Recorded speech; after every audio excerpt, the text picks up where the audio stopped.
Get ready for day 3 out of 3 for Kayden's form-focused advanced workout program.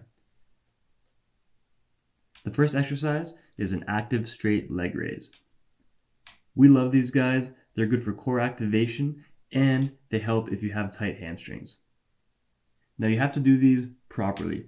Really make sure that both your legs are locked out, knees are locked out, they're as straight as possible, and focus on using your abs. So here I actually am supporting my lower back, and this is a little bit of an easier version.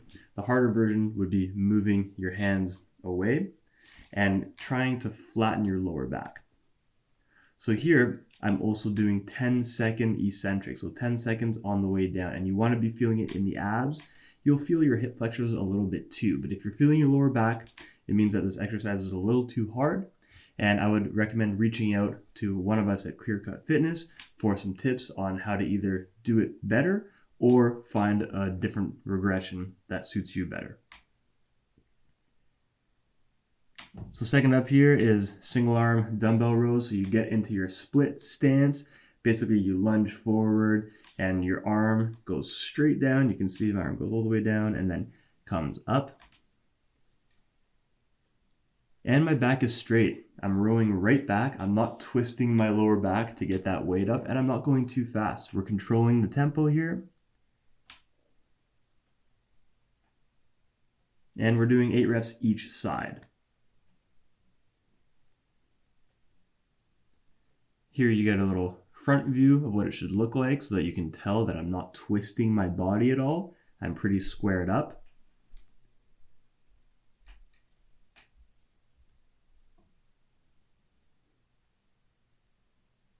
And you don't want to feel as much of your traps near your shoulders. You want to row back and feel your bigger back muscles. So after that, you get a quick 10 seconds or so, and then you're going into what Kayden calls the side support, also known as a side plank. So here's 2 variations. The top left of the image is Kayden doing the harder variation where you're doing a full side plank. And the main picture, the bigger one, is doing a half plank. It's a little bit easier because you have the weight of your body from your knees to your torso instead of from your feet to your torso. So a longer lever length is always more difficult, or more force is required. So here we're going 10 seconds on and then a quick 1 or 2 seconds and then going back into the next rep. So that's where you can see Kayden's hips dipping and coming back up. That represents 1 rep. The last exercise of this little circuit is a bent over reverse fly. So you want to get into the bent over position. Again, straight back. You shouldn't be feeling your lower back too much. You want to brace the abs, and we're just actually bringing the weights outside of your body. So not rowing it backwards, you're rowing it outwards. Now that's going to target more of the rear delts and the rotator cuff. So your deltoids being your shoulder muscles. There's front, lateral, and rear. So here we are targeting the rear. And again, you want to maintain the abs. And again, you want to use the abs so that you maintain that bent over angle. We don't want your lower back taking over and your body starting to rise throughout. All right, so you get a 30-second rest before we go again. This is just another recap of the 4 exercises: active straight leg raise, single dumbbell rows, side support, and bent over reverse flies. So the first set that we just did is a warm-up set.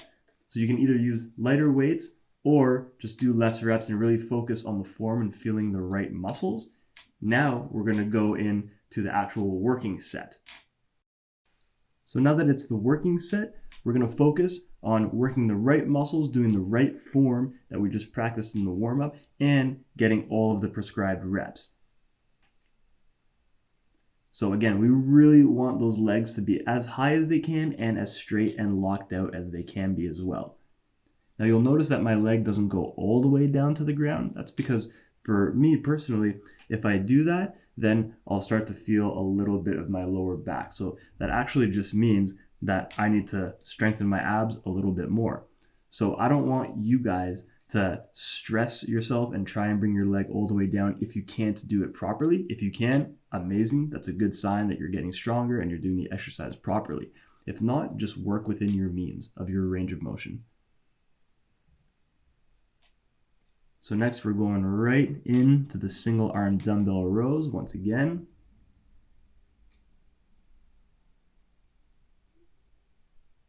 Split stance, rowing right back. You'll notice that my arm that is not rowing is actually on my knee to help support my body upright.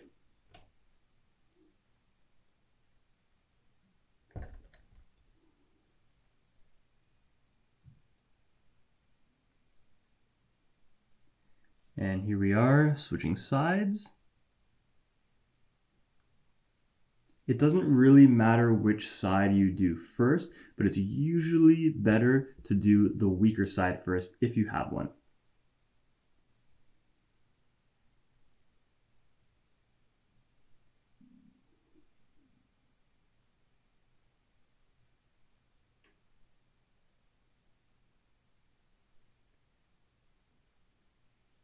All right, next up is the side support or side plank.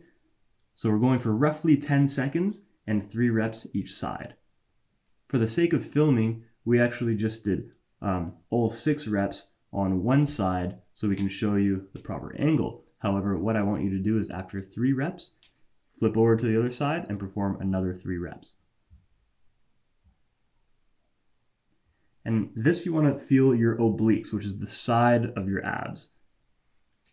These muscles are very important as they help stabilize the pelvis and they prevent a lot of things like back pain and even some upper back pain and shoulder pain as well.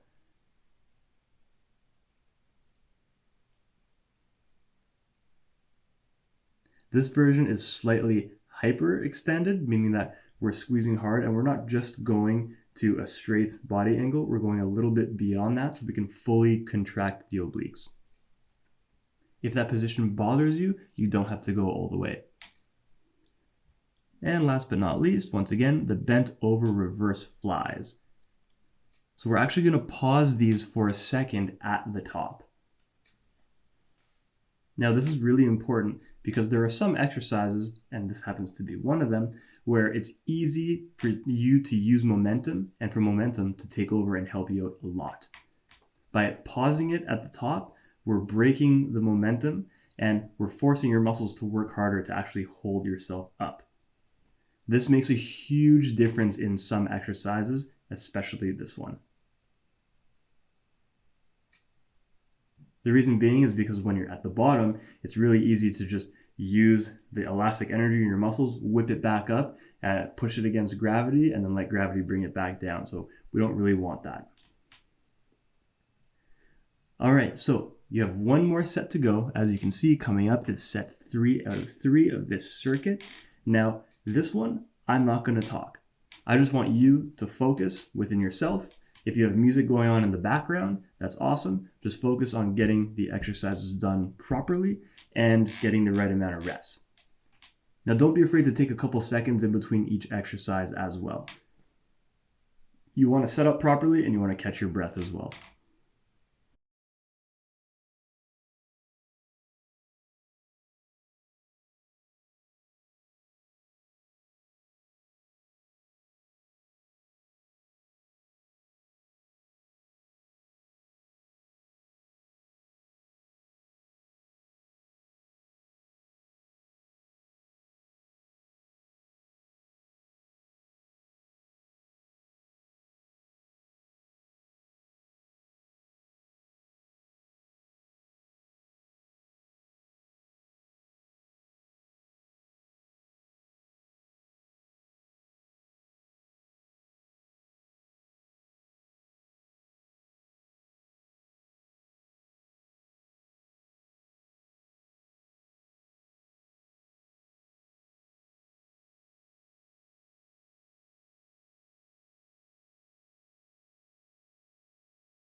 Okay, that was awesome. The first circuit is done. There's one more circuit of 4 exercises to go.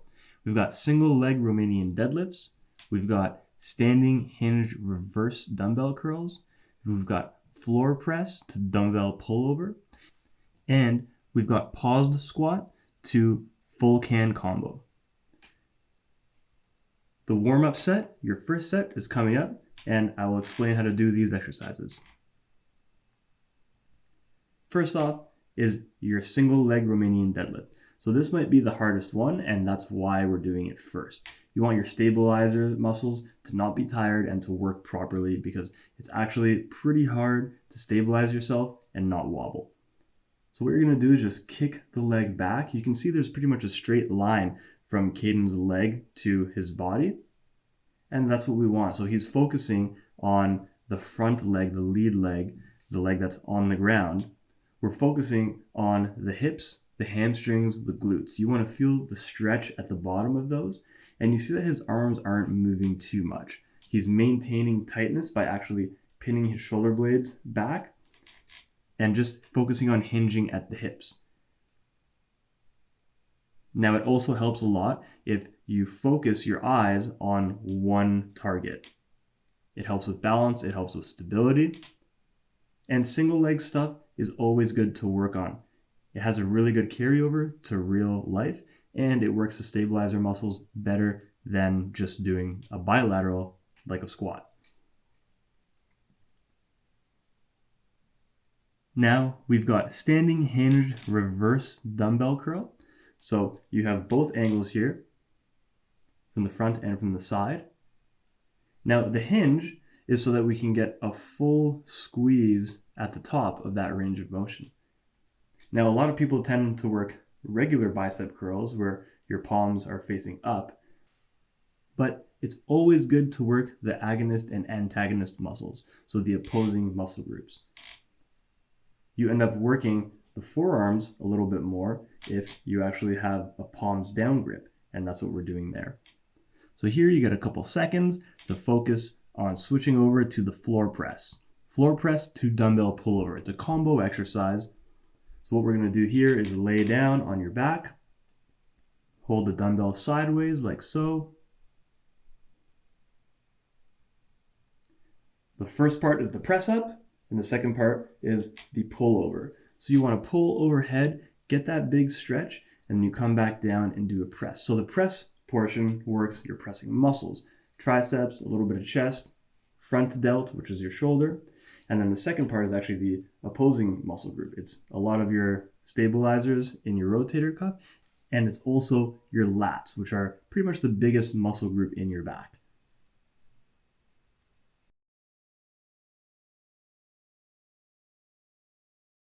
The press part will likely be easy, but here, the pullover part is where you have to focus a little bit more. So you really want to brace your abs. Pretend like someone's going to kick you in the stomach or stomp on your chest. You're going to brace tight, and you want to hold that tightness while you're going overhead. This is because it's really easy to just arch your lower back and give yourself extra range of motion, so it's a lot easier. We don't want your lower back helping out here. We actually want to separate the movement from your upper back and lower back. This is because your thoracic spine, which is your upper back, actually has different muscle groups and different movement patterns.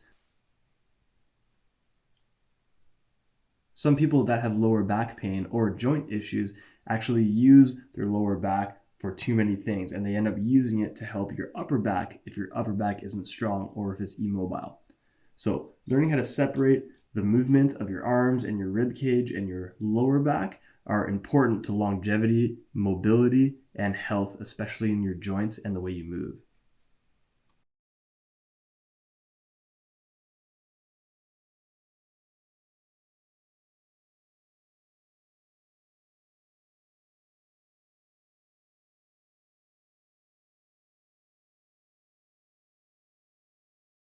And last but not least, we've got paused squat with full can combo. So what you're going to do is sit your butt back into a squat, and you're going to hold your arms out fully extended with some light dumbbells in your hands, and you're going to be overhead. We're going to hold this for 10 seconds each rep. Now the aim is for 6 reps, but that might be really hard to start. So if that's the case, you can start with something even as little as 3 reps. This is because we want to get at least 30 seconds of tension on the muscle. Ideally, you want upwards of 60 to even 90. You can work up week after week. You don't have to force yourself to go to 90 seconds right away. Here is a side view of the same thing, just so you can see how the deep squat looks like while your arms are overhead. Kayden's trying to maintain a straight angle from torso to arms. And you can see that both of his knees and hip joints are both bent at over a 90-degree angle.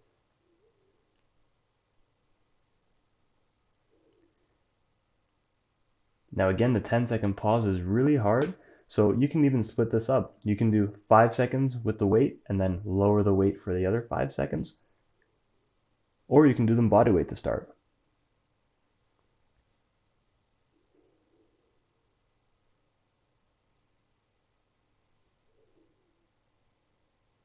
All right, now it's time to take a breather before you have 30 seconds until we start the full round. So now that you've done your warm-up set, we're going into set 2 out of 3, which is your first working set.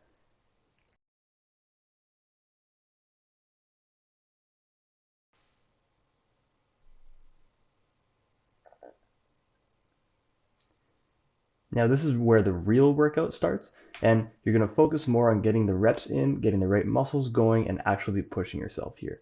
The warm-up set is to get used to the movements and get used to the muscles working. So here we are into the single leg deadlifts. Now remember, keep that straight back. Do not twist and rotate your hips. You will feel your lower back working more than your legs if that's the case. You want to feel that stretch in the hamstrings and you squeeze off of that to come back up. Now I know it's a lot of things to think of at once, but the most important things are getting your balance, focusing on the hamstrings, and keeping everything nice and tight. That includes your abs and even squeezing your arms into your torso. Think of crushing a can in between your armpits. That helps keep everything nice, tight, and stable. Not only are you working more muscles, which is what we're trying to do, but at the same time, you're actually stabilizing the movement because there are less moving arms, moving ligaments. You'll also notice here that we're going for 12 reps each side, but the video is only showing 12 total, 6 each side. That's totally fine. You can start with 6, and if you feel like you need to, you can increase it. Now again, for that standing hinged dumbbell curl, this is basically a reverse curl. And we're working the other side of what you would for a bicep curl. Most of the exercises in this program are to help mitigate any sort of damage that you might do to yourself with overuse injuries. So we're trying to work on the muscles that might be underutilized and underworked to help you see better results. Back to the floor press to dumbbell pullover. Again, this one is going to be all about feeling the right muscles, especially when it comes to the pullover. The pressing part is going to be very easy. It's hardly even going to feel like you're doing much at all. But the overhead is where you're going to feel the stretch in the lats and the upper back. It might even be uncomfortable if you're super tight. So that's a good sign that you know you need to work on this, and this exercise is going to benefit you greatly.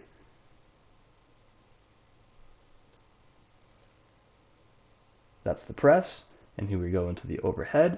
And once again, like I said in the warm-up, you can see that Kayden's ribs are pinned down and his back is flat against the ground.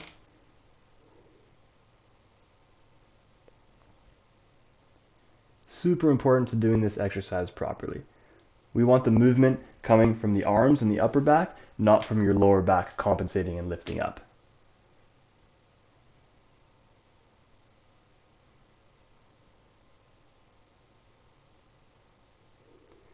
Now the tempo is really important too. Here you can see that he has a constant tension. If you go too fast, you're simply using momentum and you're not really going to feel the weights that much. You're going to use the bounce, maybe even bounce the dumbbell off of the floor to come back up. It's important that you learn how to self-regulate your workout so that you know what actually felt really hard, what your body can do, either taking it to failure or close to failure. And just know that we're looking for something about a 7 to 9 out of 10 in terms of difficulty, and that you're actually feeling the muscles work.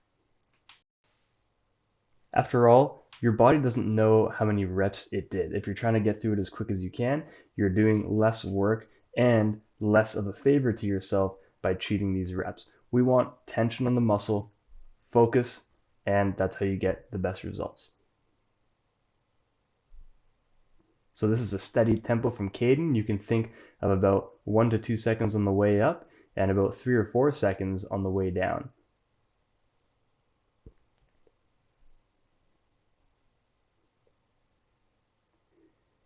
And take a couple seconds between exercises here.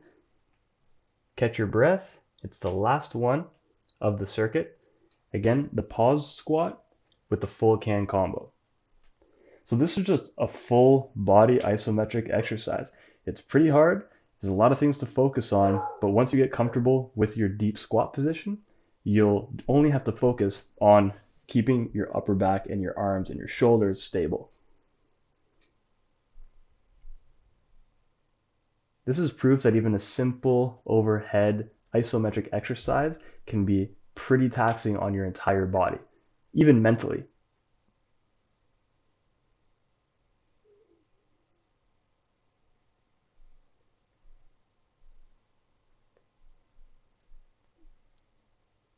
And now we've got a couple side views.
Just like the last circuit, I'm not going to talk for this last 4 exercise circuit.